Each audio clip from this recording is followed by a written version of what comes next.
All right, welcome back to another episode of Friends from Work, a podcast about all things in the Marvel Cinematic Universe, and it's a podcast that is currently being hosted by me in Las Vegas, as you can see behind me, Kyle Sconowell, and my longtime friend from work, Robbie Earl, live from Austin, Texas. Now, it's not every day you get this kind of view behind you, so if my lighting gets a little wonky, it's just so that you can see the beautiful Las Vegas sunrise during the course of this podcast episode, okay? So you're gonna watch the sun come up over those mountains. Just nice. I want to see some folks bleary-eyed straggling out of the casinos there. Well, I am in a casino, but this is a golf course, so maybe I guess. Maybe, I don't know. Oh, fair. Yeah. It's the best hotel view I've ever had for my tastes, with mountains and golf courses outside my window. Oh, that is nice. That is nice. You can't quite, if you're watching the video, you can sort of tell, but you may not be able to tell. Yes. This is a newly painted wall behind me, and it is in fact a green wall. I went to all of that trouble just in honor of the show that we're covering this week. Equally as beautiful of a view. Your new wall. Exactly. I mean, we started this podcast, and just to show people that maybe haven't been here since the beginning, our level of commitment. Yep. We started off with me intentionally traveling, to every country that some of the creators on the films we were covering had either been from or where the movies had been filmed. And I'm just trying to bring that level of commitment back, just painting the wall every time. Next time we cover Thor: Love and Thunder, it's just going to be like all pink and purple. Oh, man, I love it. You could do some zany art for that. Get some goats on the back. Yeah, I want to get some like goat heads. You probably could find some people in Texas to talk to do that. Honestly. Welcome to this new episode. I am so stoked to talk about Loki episode 2. This is going to be a two-parter today because we had some breaking news here on the podcast this week while I've been traveling. I love that one. That's one of my favorites. So I'm a little bit late to this. Here's what I want to do with this breaking news. This is actually a really big deal, I think, for more reasons than just this specific news. So I'm going to drop the bombshell for those of you who don't know this, and then I'm going to read a few clips from this Hollywood Reporter article here. Here's the bombshell. Daredevil, which was supposed to originally release next season, has entirely started over. They fired all of the writers and the directors and are completely starting from scratch. So, real quick, glass half empty. Yes, it means we're gonna have to wait a lot longer. I'm guessing now 2025 because they have to totally reshoot things. I think they even had most of it shot, I think. So they're restarting. Not to mention glass half empty. It's not my money, but the amount of money they're gonna lose on that project. I don't know the details of this. I'm sure actors probably have to renegotiate, I would imagine, because they already filmed part of a show and then they got to do another show. I don't know. New crew rates, new cameras, new lenses, more time on editing, crazy. But while that's the glass half empty, if you actually dive into this Hollywood Reporter article, which I'm about to do, I actually think there's some pretty good stuff in here. And here's why. If you read this, did you actually read it, by the way? I did. I think one of the biggest takeaways is that Kevin Feige is aware of the complaints people have had on the TV side of things, and Marvel Studios is doing something about it.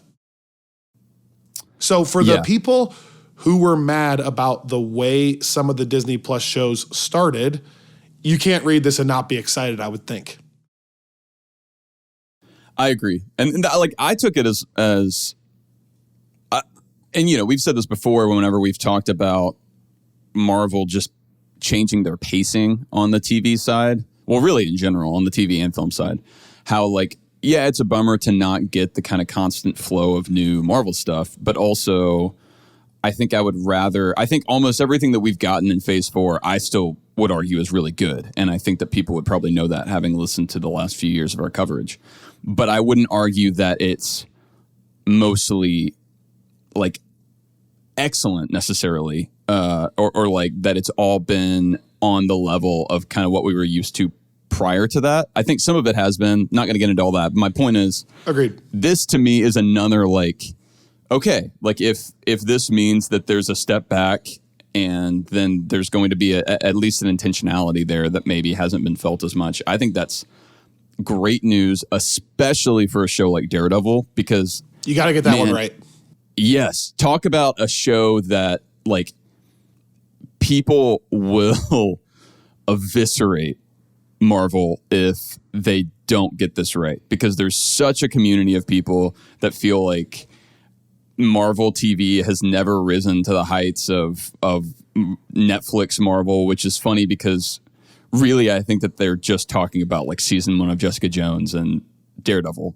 But there is a contention out there. And so I think, obviously, well, yeah, I mean, if we're talking about like, that was just a given, but I think, I think that it's smart for them to kind of step back. And reading through the article, and I'm sure you're going to quote some of this, I kept thinking like, man, hearing about the projects that had some of the same, it seems like some of the same issues that they just kind of rolled through. Like I found myself wishing like, okay, if things were getting rocky with Secret Invasion, I would have preferred that. Like I would have preferred like, let's push Secret Invasion back and get it to where everyone involved is really happy. You know, same with like even projects that I really loved, hearing that there was that kind of discord behind the scenes makes me wish that they had the opportunity for those that we had here. And so I think it's great news, but I'll let you get into the actual nitty gritty of it.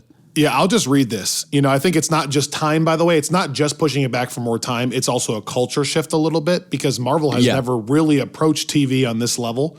So listen to this. It's a little bit wordy, but I think these are very important things if you're a Marvel fan. Even though they remain, along with Star Wars titles, the most watched shows on Disney+, Marvel series have faced recent challenges and a number of creative challenges and cries of diminishing returns from critics and audience metrics, causing a major shift at the studio to move to make TV shows the more traditional way. Quote from Brad Windebrom, "We're trying to marry the Marvel culture with the traditional television culture. It comes down to how can we tell stories in television that honor what's so great about the source material.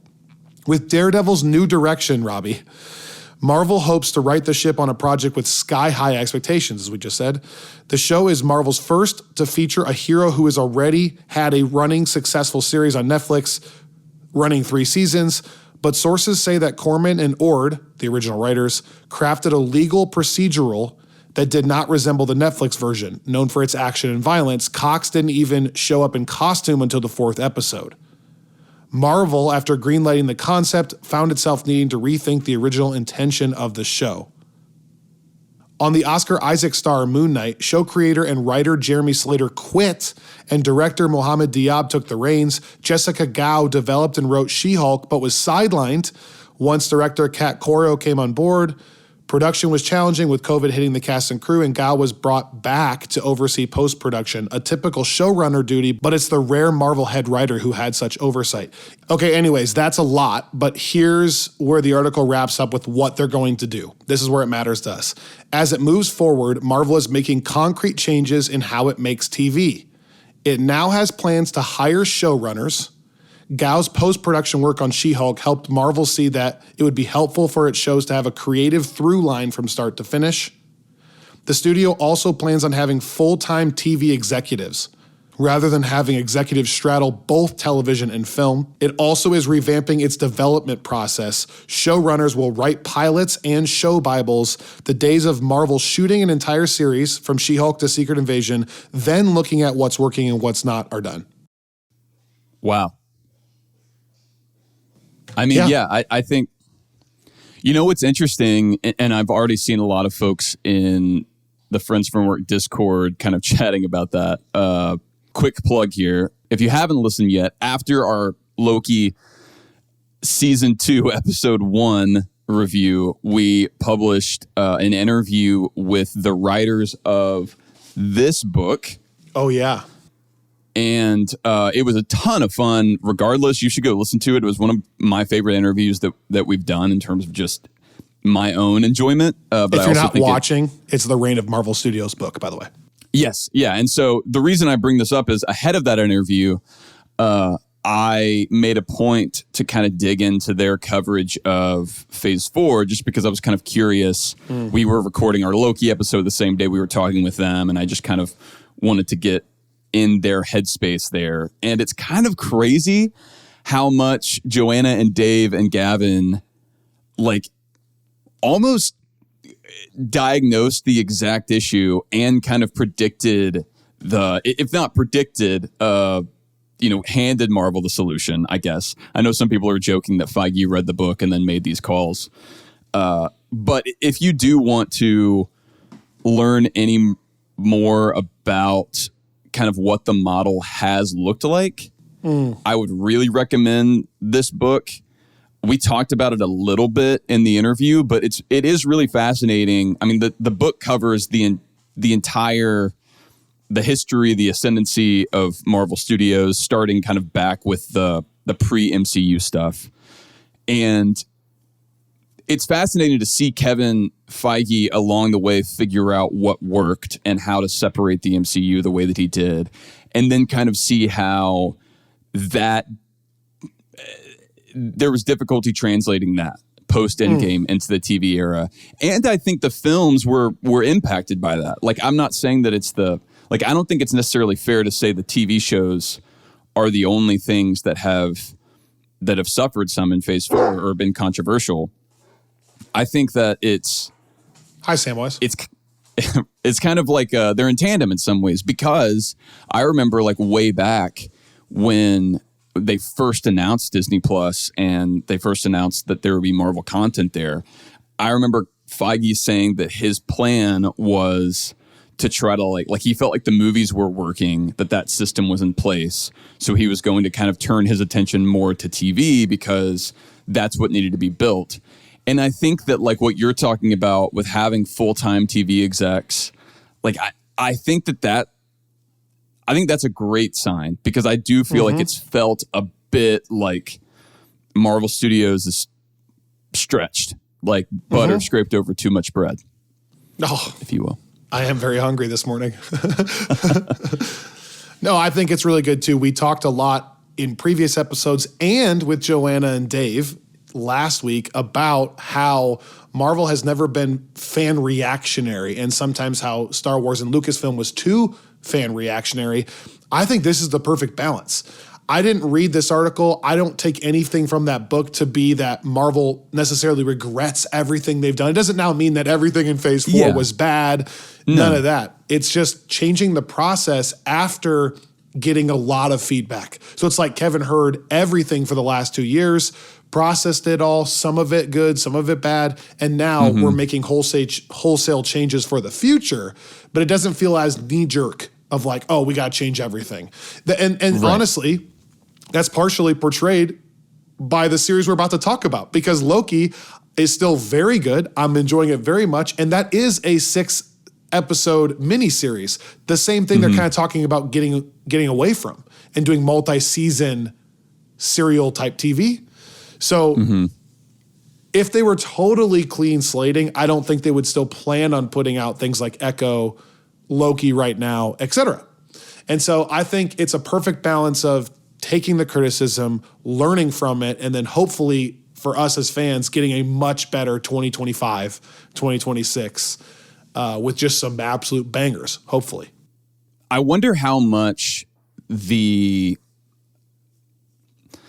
added scrutiny or maybe like just the heightened investment from the fan community has impacted Marvel's attempts to be non-reactionary. Like I could be wrong, but I just think back, like as someone who's long been a Marvel fan and as someone who is an MCU fan from pretty early on, like I even think, in like 2015, 2016, like when movies were coming out that I really loved, I was not plugged in to the production news and the rumors and like anything like what it was by the time we got to like Endgame, but especially like post Endgame, like because of the break that we had with COVID and the anticipation for WandaVision. It was like, it felt like as soon as things started with Phase 4, every little thing that Marvel did was like under a magnifying glass. And I think that that's not just Marvel. I think that that's kind of the entertainment industry in general. It's like developed a cottage industry of like not journalists, but just like everyone paying very close attention to every like piece of news. And I saw an interesting quote from Vincent D'Onofrio responding to this article. I don't know if you saw this. No, please tell me.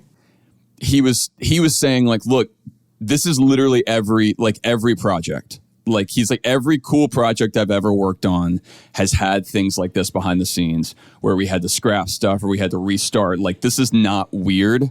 This is just like something that people are treating as big news. And so it's like getting a lot of attention. I think that like that's not to, nullify like the parts of this that are big news. But I think that when he's talking to Daredevil, I think that that's an important thing to keep in mind. Like, yes, because for all we know, things like that happened on the Daredevil Netflix show.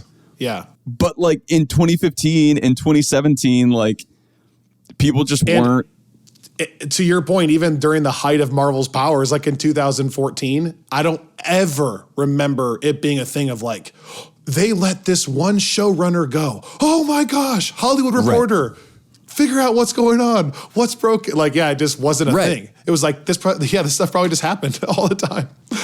Again, I think that like both things are true, but I do wonder, even talking about the Lucas like fan reaction stuff, like that really started what the Last Jedi came out in 2017, I think. And I think that's when like good point. It started to become very clear that like, oh, fans were upset. So now they're going to just make like a very clear left turn. The year I lost my Star Wars fandom. Yes. Man. Which was like 2019, like when that movie actually came out and we saw the results of that. And so I guess my point is it does feel like kind of a recent development. But it also, as we've discussed here and offline, feels like something that like that feels like a piece that's sort of playing out a bit or maybe is on the verge of being played out, where like I think that maybe this is like the end of a cycle and Marvel's trying to kind of get back to a way of doing this that's a little bit, I don't know, a little bit more like how it was, if the fan community will allow that. There's a lot in there that we'll have to talk about. Well, later when we don't have a Loki episode to cover. I was going to say, speaking of a show that they are killing right now, let's get into Loki Season 2, Episode 2, after a quick word from these sponsors.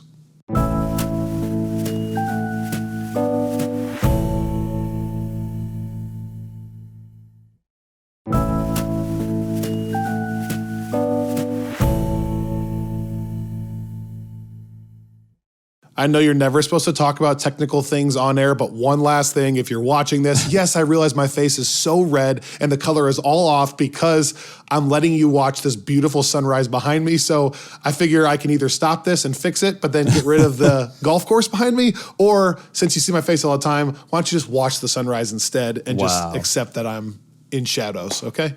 So just get over it. It's like the beginning of Lion King over there. That's what it is. That's what's happening behind me, and you're seeing this giant red Kool-Aid man right here on screen instead. This is when you're supposed to sing the opening note of the Lion King of Circle of Life in exact key. In a casino hotel at 7 a.m. That's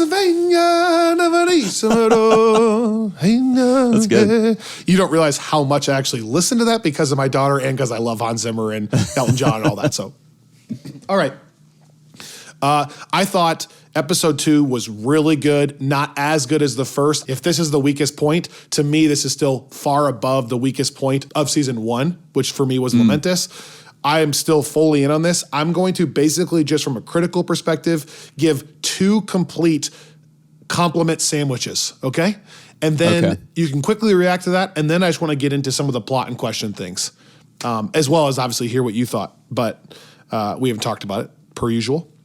Okay, compliment sandwich number 1. Mobius is becoming one of my favorite characters in the entire MCU, not just Disney+. Not only the way his character is written, I thought there was a really incredible, pivotal scene in this episode when he and Loki are talking about his emotional outburst over X5, over Pi. And I loved Loki pointing out, like, don't you want to go see what your life was like? What if it was really good? And I love Owen Wilson's performance of him getting overly frustrated, going, I don't want it to be good. Why would I want to know if my life was actually really good? And I want that rattling around in here now. And I thought, like, huge step forward in character development. I'm falling in love with Owen Wilson's acting. Maybe one of my favorite performances, not this episode, but just in general, of a character in the MCU. We're talking now from top 10 to like top 7, top 6 at this point. Wow. That's how much I'm enjoying Mobius. That's compliment number 1. The sandwich part of it. This episode felt a touch off to me. Something about it, like the times they lingered the pacing felt good, but then all of a sudden certain things would get rushed into the next thing. And it just felt a little bit off. And I'm going to get into that with my next compliment sandwich. And then this is perhaps the best Loki / Tom Hiddleston to me. Over season 1, over the Avengers now. I feel like this is a Tom Hiddleston who is so settled into what he is. I loved the callbacks to the villainry of him. And Tom getting some of the evil laughs back and that exaggerated long smile and his too long monologues, that felt like Avengers to me. And I like seeing a little bit of the shout out there, you know, like him going like, well, Brad, you know, like that's exactly how he would have done it in 2012. So I like the callback there. I like the callback to him being the god of mischief. And I just think Tom is extra settled in to where his reactions don't feel as over the top or out of place. It doesn't feel, tell me. It doesn't feel like that anymore. So that's my first compliment sandwich. Mobius is becoming one of my favorites. This episode felt a touch off, and this might be the best version of Loki we've ever had. Wow. I basically agree with all that. Oh, really? I felt like the strongest parts of this episode for me were the Mobius Loki scenes. It feels like this is a version of the character that, like, and we talked about this some last week, but I think it's made even more clear here. Like the issues that I had from time to time in season 1 with is this Loki? Like, is this like, and I feel like people think I'm splitting hairs with that sometimes. Correct. Like, and it's not that I'm saying like I should be able to watch the Avengers and go straight from that to Loki and it should be the exact same, because like no one's watching it that way. I get it. I'm not saying that. I think that I just like one thing that the MCU has always really hinged on is its continuity. And so whenever something doesn't feel like a totally natural transition, I think it can be kind of glaring. And I do feel like there were moments in season 1, even moments that I really liked, by the way, like that you just don't. I was thinking about this whole episode, actually. You don't really see Loki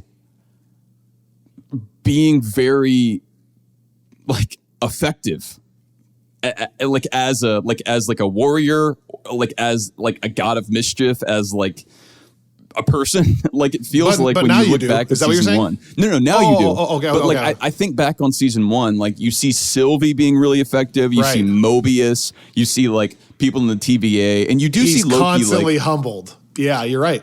Right. And he does like obviously succeed in certain ways, and I'm not trying to take away from those moments. But it's just kind of nice to see like the chase in episode 2 where he's chasing Brad. Like I was sitting there at first thinking like, man, okay, Loki is a god. Like they make a big deal of that in the first Avengers when it's like that he is like he can go toe to toe with pretty much any of the Avengers minus Hulk. And so like really like this guy that's just for all we know like a person should not be able to put up a big fight. And I like that like he did the show leans into that. Yeah. Like, because at first I was like, man, how is he getting away from Loki? Like, couldn't Loki just use magic and like teleport or do, you know, kind of whatever nonsense he normally does? And I like that then, he basically does that. Like he tricks him with like all of the fake versions of himself. And is he also projecting the entire crowd of people in that scene? Yes, I think so. So it's like, it's just such a, like, I really liked that. Like, okay, we're not in the TVA anymore. He doesn't have the collar on. He can use all of his power. Yep. And it's like, yeah, this feels like if you took the Loki from the Avengers, but you like put him through all the character development of season 1. Yep. And then like spit him back out into like the real world. Yeah, it feels like a lot more, feels more cohesive to me. That was actually the first part of my second compliment sandwich. But yes, I like seeing his power. I loved the shadow stuff, and Mobius in the trailer kept always saying in the trailer, isn't this a little over the top, you think? And everyone always thought it was about the like outfits and stuff they're wearing. But I love that it was actually kind of a subtle little red herring, because he was talking about him using all the shadow stuff, and we got to see Loki shoot the green stuff out of his hand, like a repulsor blast, which is kind of new. You know, that's from season 1-ish, but we saw that. Then we got to see him use straight magic where he's projecting himself, or he's like the Force, taking the pad out of X5's hands and throwing it. Obviously the projection, and then you get to see the shadow stuff, and then later what it looks like for him to team up with Sylvie and do like an explosion of it. So yes, I totally agree. I totally agree. So much of season 1 is him being humbled. So you get a lot of sequences like when they go to Oshkosh and he tries to dupe Mobius. And I think that's important because they're trying to show us that Mobius can play the heavy keys too. Like Mobius is not an idiot, which is why they're doing that. But conversely, because they're doing that, yes, Loki's the one that's often failing. Like, and then remember where they go right back to the TVA and Mobius says, let me guess, your plan is to do this so you can get to the timekeepers. And he's like, no, like that's the kind of stuff where it's like, yeah, he's getting figured out by Mobius, which I understand why, but it's fun to now see like we're on Earth. He has the power, like do it. Well, and I'm glad that you brought that up because, and again, I really, like I rate season 1 of Loki very, very highly. I'm not bashing it. No. But that is like, that's something in season 1 that always irked me a tad because I feel like, and I think a lot of the things that irked me in terms of Loki's characterization in season 1 are really almost like a development of what Taika started in Ragnarok. And I don't just mean like story-wise. I mean, like if you watch Ragnarok, Loki is really, like there are some really good emotional moments that he has with Thor, and I really appreciate those. But it's one of my least favorite like Loki movies just because he kind of like he's bumbling a little bit. You know, it's like he starts off and Thor comes in and like you're expecting him to have taken over from Odin and it be the sinister thing, but instead he's kind of just like joking around. And then they go to Earth and he's kind of immediately humbled by Strange. And then like once he gets to Sakaar, yes, he's like been able to manipulate his way up. But then whenever it comes time for him to like fight Valkyrie, he gets bested. And then like he tries to betray Thor at the end and Thor bests him. And I like all of those beats like in isolation. And Ragnarok also is one of my favorite MCU projects. So I'm not really taking issue with that as a whole. But it feels like the creators of season 1 took that and really ran with it, where it's like, okay, here's another season of Loki, like just kind of getting it handed to him over and over and over. And so it's nice to see like a bit of a reversal here on that front. Because I thought that in Loki season 1, like what you're talking about, it's not just that he is that Mobius like is able to see through him and get the better of him. It's also like whenever I'm watching it, like say what you will about Thor: The Dark World, obligatory reference. Yes. But there are moments where Loki's talking to Thor in that, and I actually don't know because of the way it's written, Marcus McFeely, and because the way that Hiddleston portrays it. I don't know if Loki's planning to betray Thor in certain moments. Like I really can't tell because you could see, like you see what makes him such an effective liar and so effective, like in the role that we've always known Loki in.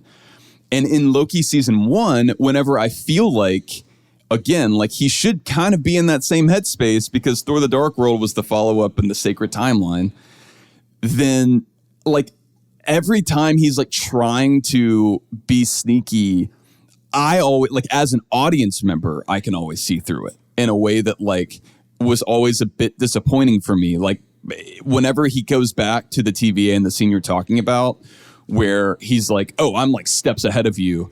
And Mobius is like, let me guess, like you're going to try to take over the TVA. And it's like that's a moment where I wish Loki was actually like steps ahead of that, right? Like, because that is the obvious thing that Loki would do.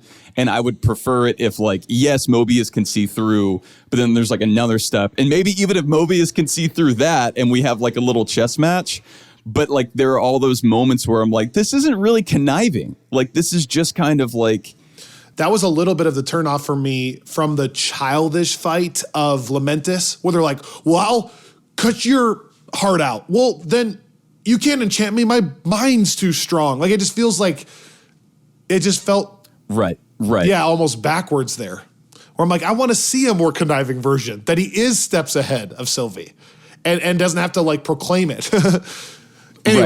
Anyways, that's actually, in a weird way, a compliment to what we're watching now is the whole point of this entire thing. No, totally. And even to the point, just before I forget, and then because I want to hear the rest of your compliment sandwich, I feel like they even almost referenced that, the Lamentis episode here, with like Brad offering Loki a drink and him like intentionally refusing it, which is such a like, because Lamentis, the whole thing is he kind of ruins the whole mission because he gets drunk.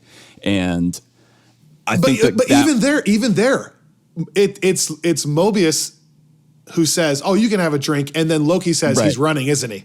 Yeah, like Loki already knows. Mm-hmm. And so instead of Loki being one step behind in season 1, now it feels like he's kind of one step ahead, and that's fun. Yeah, and I love that because I feel like that's what makes Loki a fun, like when that character is at its best, like in the Avengers, which is still, I think, my favorite version. It's because there's a little bit of the Heath Ledger Joker to it, where you never really know what his goal is. Like you can't figure out where he's heading or what he's thinking. Or like the torture scene here, you got a little bit of that, right? Yes. One step ahead. Yeah. Okay, so I'm going to change the first part of my second compliment sandwich because we just said that. This is a pacing compliment sandwich and plot type thing. Whereas the first compliment sandwich is kind of acting. I like some of the drawn out nature of the scenes and sets. Like instead of it being a show that's focused on going from place to place really snappy, it's very few sets that they're lingering for a long time. So the X5 interrogation scene is a good 6 minutes. Then they go to McDonald's and you have like an interior shot and an exterior shot. And they're there for 10 minutes. And I actually think I kind of like it. It feels like it's grounding me. I like that the scenes feel like they have an ability to breathe. And they can really discuss things. Like, for example, Sylvie says to Loki, make it quick because I only have a 5-minute lunch break or whatever. And then Loki still takes a deep breath and doesn't say anything for 20 seconds, 15 seconds. I kind of like the pacing of that for most of this. Now, the caveat there is, obviously, at some point, I'm going to want it to escalate. You know, and it can't all be like that. But right now, I'm enjoying just living in it.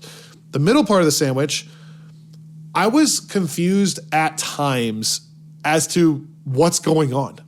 Just in general, I had to say on Discord, Michael Scott, explain it to me like I'm 5 years old.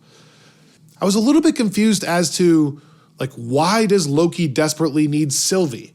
What did Brad know? Like, why was Brad running at the beginning of the episode? Was Brad telling the truth when he found Sylvie and then hid instead and lived his life on the timeline? If somebody can go back to their timeline, does that get confusing with the branched nature of it? And then, like, ultimately, the plan of Doc's bombing all the timelines seemed like that wasn't the core of the episode, but then all of a sudden it happened at the end.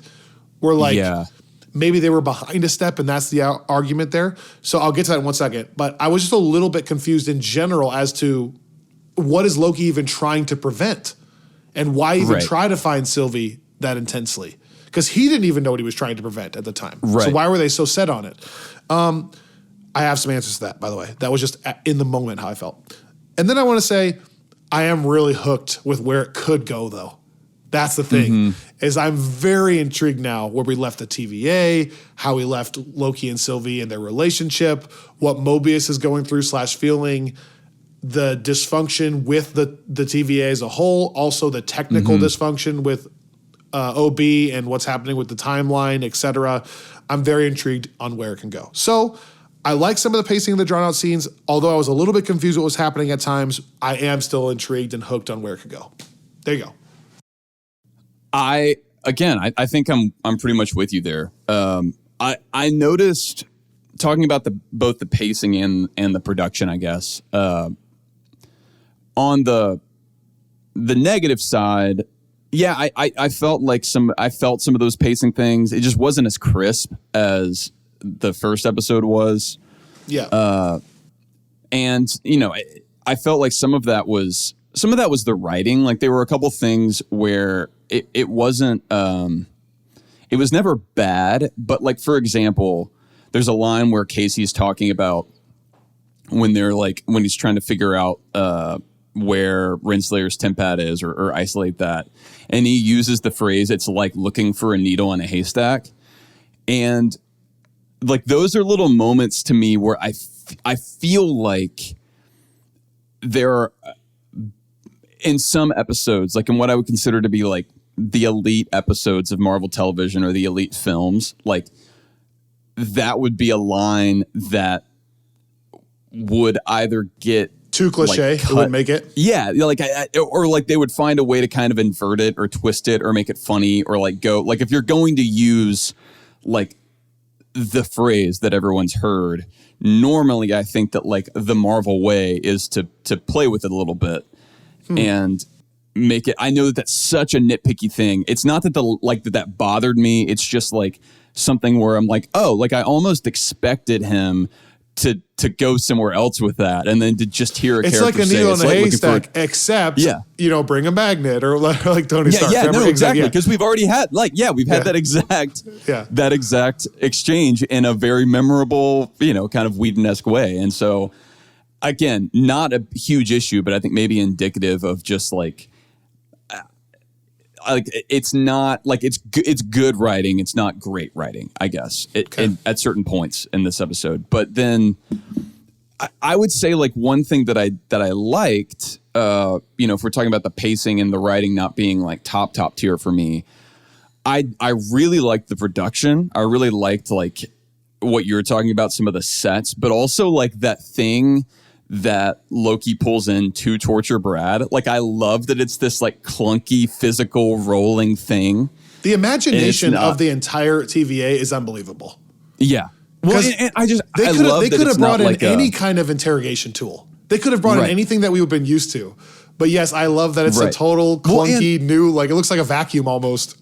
Okay, yeah, because what they could have done easily is just had the remote and you press the button and it puts them in a box. Like that's all they needed. Like you didn't have to even have that thing, but I love it. Like I love that like there's that whole kind of theater of bringing the thing in, and it just fits with the vibe of the TVA as kind of this like mid-century bureaucracy. Like it's futuristic, but it's not like I love that it's not just a CGI fest there, which it totally could be. The TVA in general totally could be. It almost has hints of Wes Anderson kind of. Doesn't it a little bit? Yeah. Which some Owen Wilson's probably giving too, but yeah. And then here's the other thing, and I'm not to beat this to death. I said this last week, but it has so many shades of Silo, the Apple TV show. Here's why, and this is not spoiling anything for Silo, but the whole point of Silo is these people live underground in a silo tunneled like 150 floors into the ground. And it's a giant circle ring where everyone lives. But because of that, all the like politics. Wow, I actually never knew what that show was about. Oh, all the politics and economy and stuff all depend on what floor you're on in the silo, right? Because there's actual physical barriers, but then there's weirdness going on. It's a great show. I'm not trying to spoil anything. Right. But one of the things is like, there's the people down below and the down bottoms, and they have to like go down to see them, and they do like the engineering work, and That's what this feels so much like, where there's all these quirky rooms. Like there's a pie room or like a relaxation room. There's a lunchroom. There's a cafeteria in the TVA. Now we're seeing there's like a repair shop with OB at the very bottom of the elevator below the first floor. It's very similar to Silo, and I love it. It's kind of like building out the world in this weird, in that case, it's a silo. In this case, it's like a TVA outside of time building and what that looks like. Right. I have one question on the actual technical nitty gritty. This is so nitty gritty. This is me being a producer wanting to know. For all of our film friends out there, maybe Connor can help with this. Are they shooting this with like heavy, heavy film influences? Because there's an actual film grain on the whole thing. Have you noticed that? Like a heavy film grain that wasn't on season 1. I'm guessing they're trying to intentionally set the TVA in a 70s feeling thing, but I'd love to know what they actually shot it on. This is so nerdy. Is it 24 frames per second? Which is like pretty grainy, slow, choppy almost.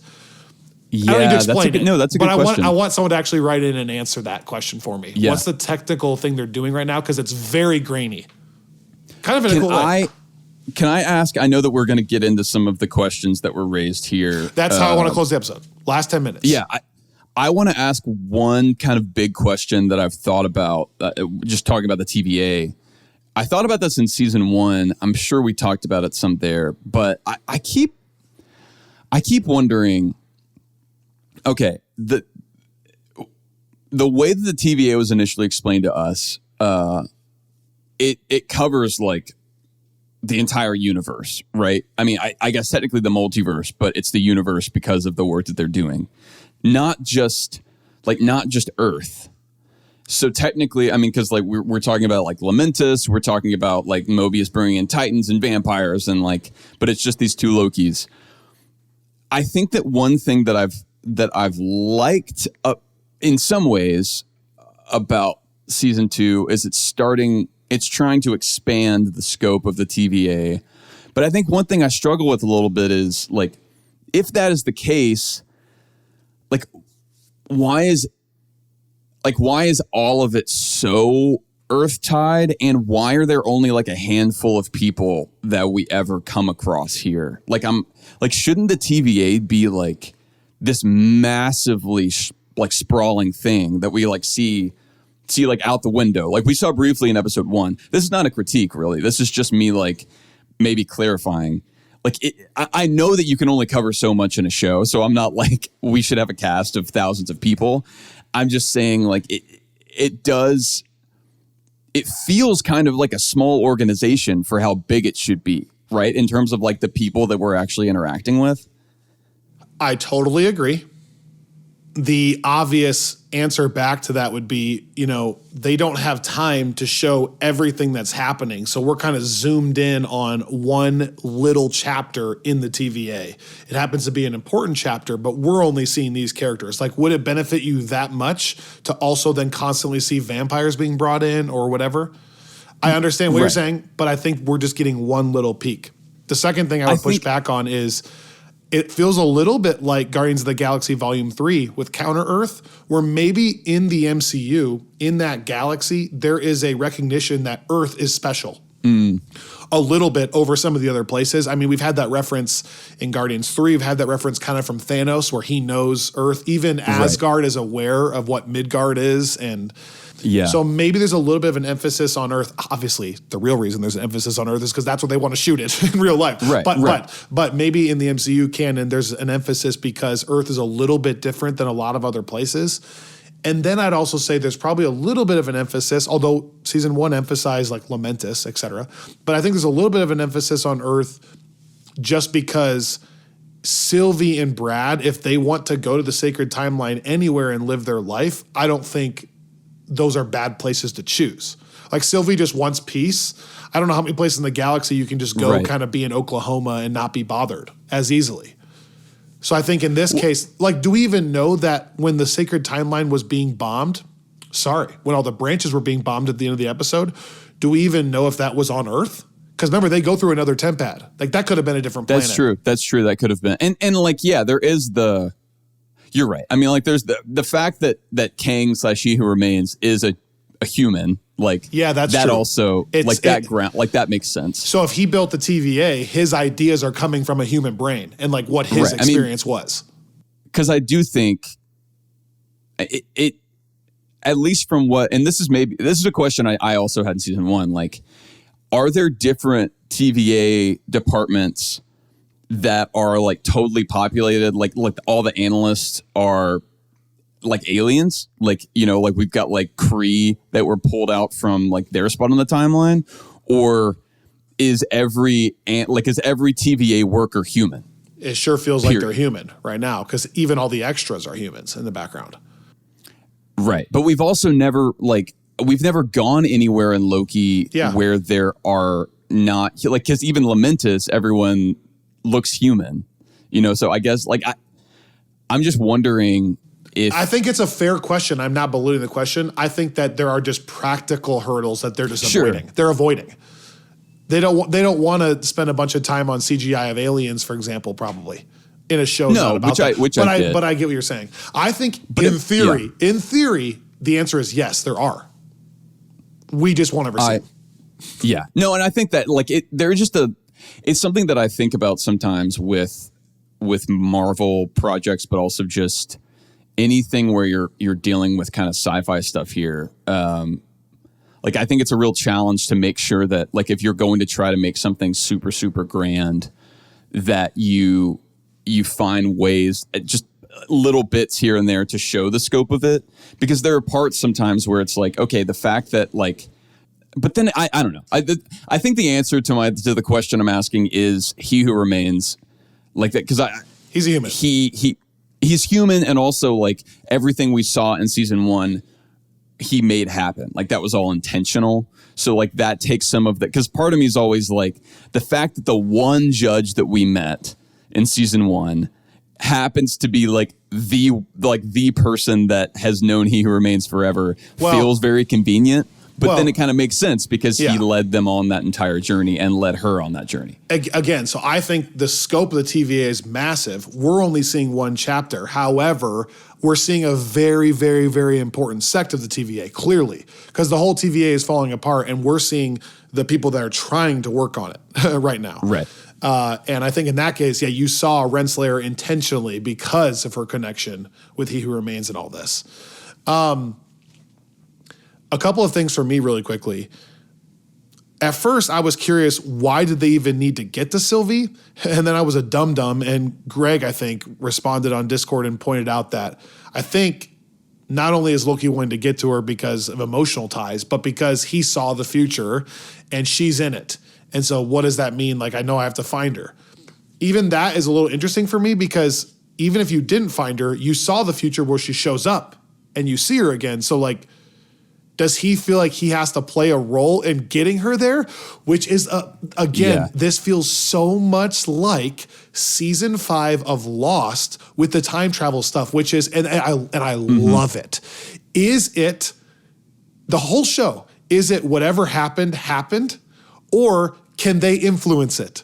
So when we get to the scene again of Loki in the future, will he be there? Will he have been the one that influenced it? Or is everything they're doing in trying to prevent this war going to be the very catalyst, the incident, if you will, that leads to the war? Meaning, like, are we seeing the beginnings of the war because they're trying to prevent it? Which I love. Yeah. And that was literally the entire season of season 5 of Lost. Like, did the bomb go off? Was the incident caused by them in the past? And the whole time they're dealing with the repercussions. Or if they don't push it, will the incident happen? Right. I need to, we'll do a check-in on this if I remember next week. Because I really like, I think at this stage in the show, I'm happy with the questions that I have, and with not knowing any more than I do. I do feel like my sense is that we're going to get some like He Who Remains or like Kang variant appearances in the next episode to kind of move it forward, and maybe also start getting at least some answers, even if we get additional questions out of those. I think if we don't, by the end of next episode, I'm going to start to get a little antsy. Yeah, just because like these right episodes now, felt pretty contained, like isolated. Like, oh, we had a time skipping problem, then we fixed it. Oh, we have like a need to find Sylvie branching problem. Oh, we fixed it. You know, right. Well, and like I was talking to some folks that watched episode 1, and I always like talking to people that I know that are not MCU mega fans, that are just people that are watching the MCU, just to kind of get their reaction. And as much as we loved episode 1, and I think almost everybody loved, even these people that I was talking to loved episode 1, I heard several times like, yeah, I'm just a little unsure what's going on. Like I loved it. So was I. Yeah. And I think that you're supposed to kind of be there. Well, but that's I think because at some point. Okay, sorry, I'm interrupting you. You're right. Oh, no. Well, but I just think at some point they'll have to let people know kind of like what to follow, like what to be like, because you have to know what the significance is for the cliffhanger to be a cliffhanger. Otherwise, you're kind of just like, wow. Yeah, right. Cool. Some of the interruptions, by the way, is just from the technical delay. It's always easier when we're in person together to just, Oh, yeah. I was going to say, okay, the very last shot is the entire TVA having an emotional reaction to these branches being clipped. And I think there's a lot in that because, for example, I don't feel that emotionally moved by it. Some people in the TVA didn't. But then you had Hunter B-15, who's like incredibly distressed about this. Mobius is distressed. Sylvie's distressed. And then I'm thinking, why don't I feel super distressed?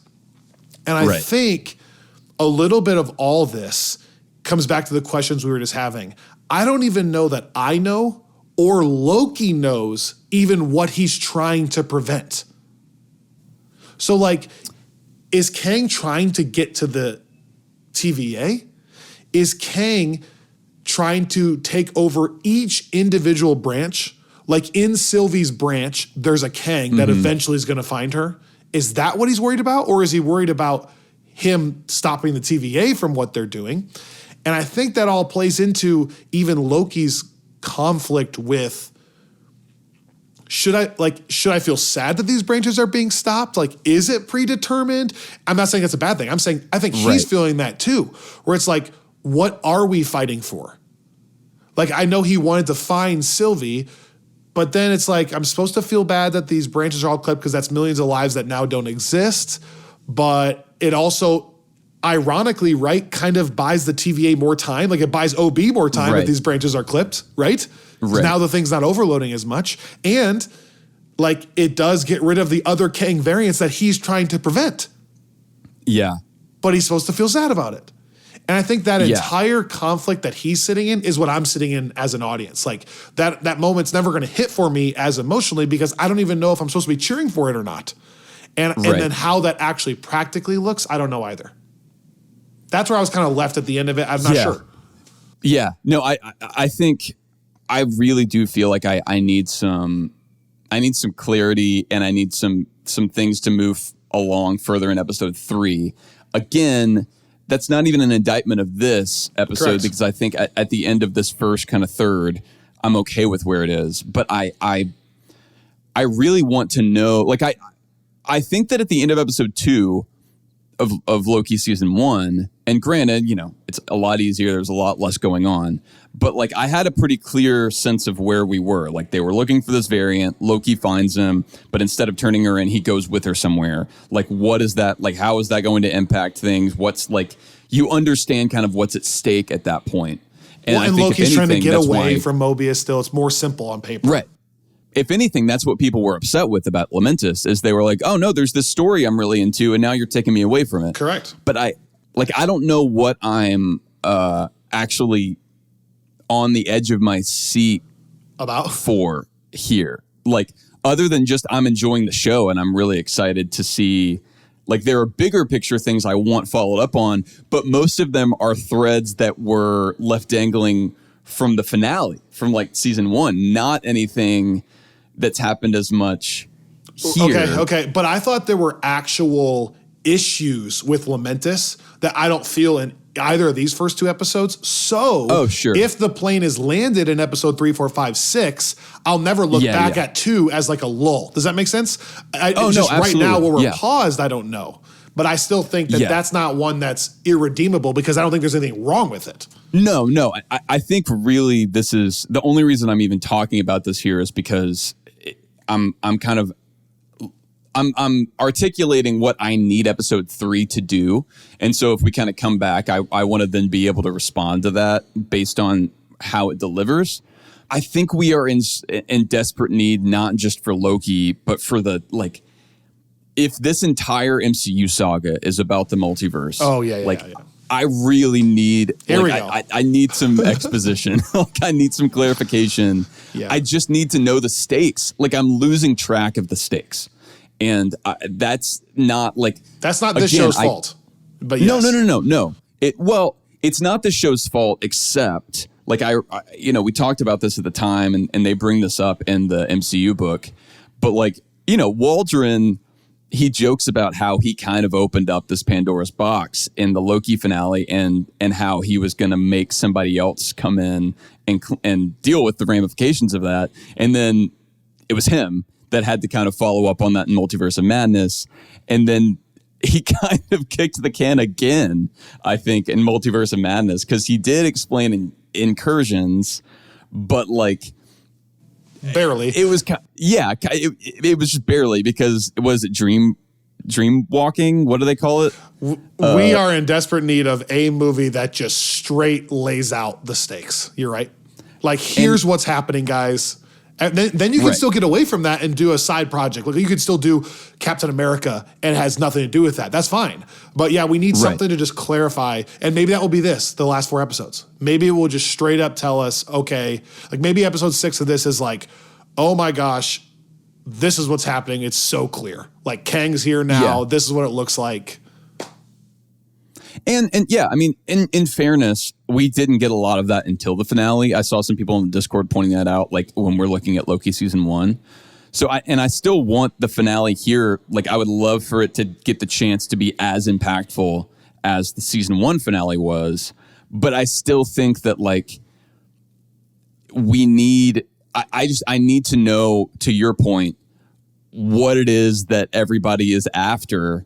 And like, I do feel like they're just the only issues that I had with this episode, because I you're right. I don't want to hold like hypothetical things that may or may not come against this episode, and I'm not trying to.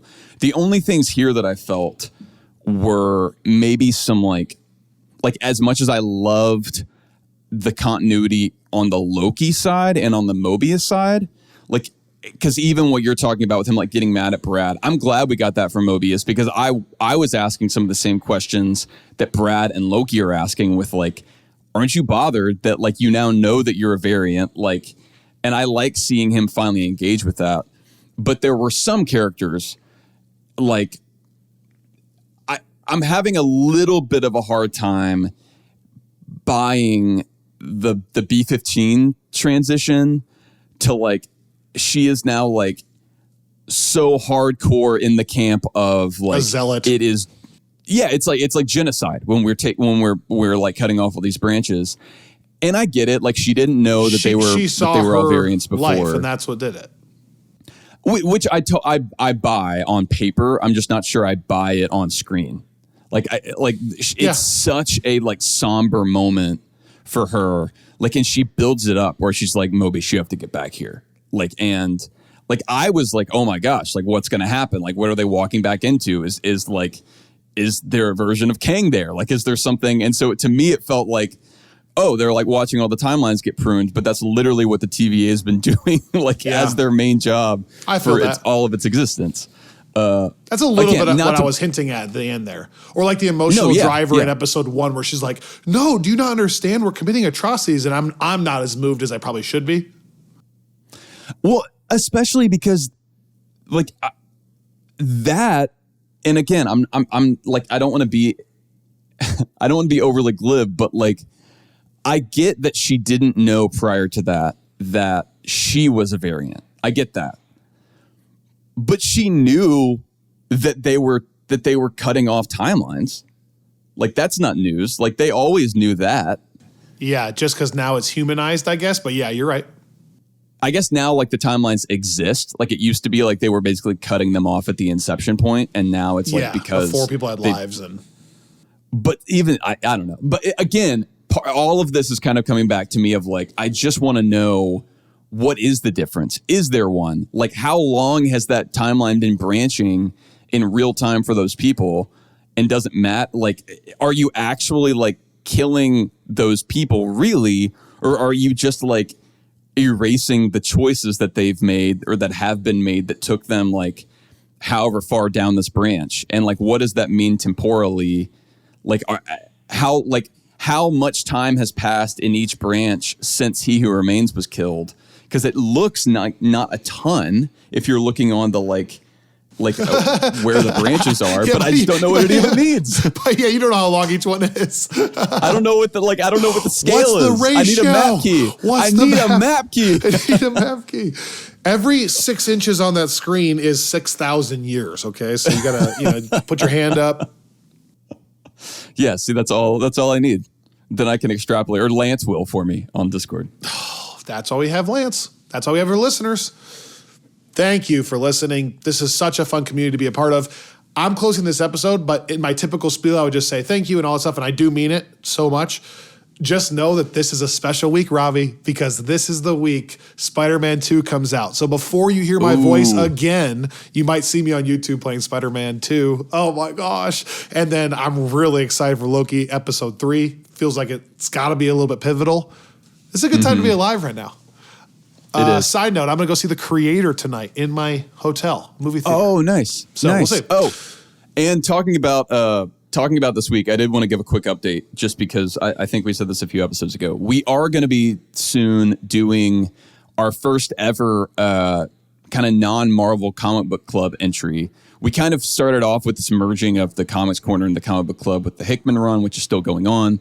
But we're doing a couple of seasonal things this year. And so we're going to be reading at least one horror comic here for Halloween.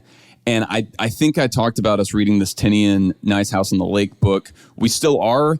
A lot of people, I think, have already pre-ordered that. I talked with the Organic Price Books folks.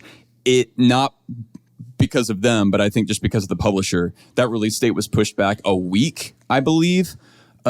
So that will come if you ordered that or if you're interested in ordering that. It will still come in time for us to read it and talk about it for the Halloween celebration. But know that that's what's going on. If you haven't yet, I would still recommend pre-ordering that because I'm really excited to go through something a little bit different. I know Candace is also, as I've made her go through endless amounts of Hickman comics. Mm-hmm. So if that's something that interests you, I'm really excited about getting into some of this stuff because I think for people that maybe have never known how to get into comics, I think some of these indie books are maybe a good on-ramp. So if that interests you, check out Friends from Work Plus and check out Organic Price Books because everything we're going to be reading you can find there. Use our promo code if you go there. Friends from Work, all one word. By the way, my brain literally looks like the branch timelines you see on the screen. That's my brain right now. Because as we go to wrap these episodes, you brought that up.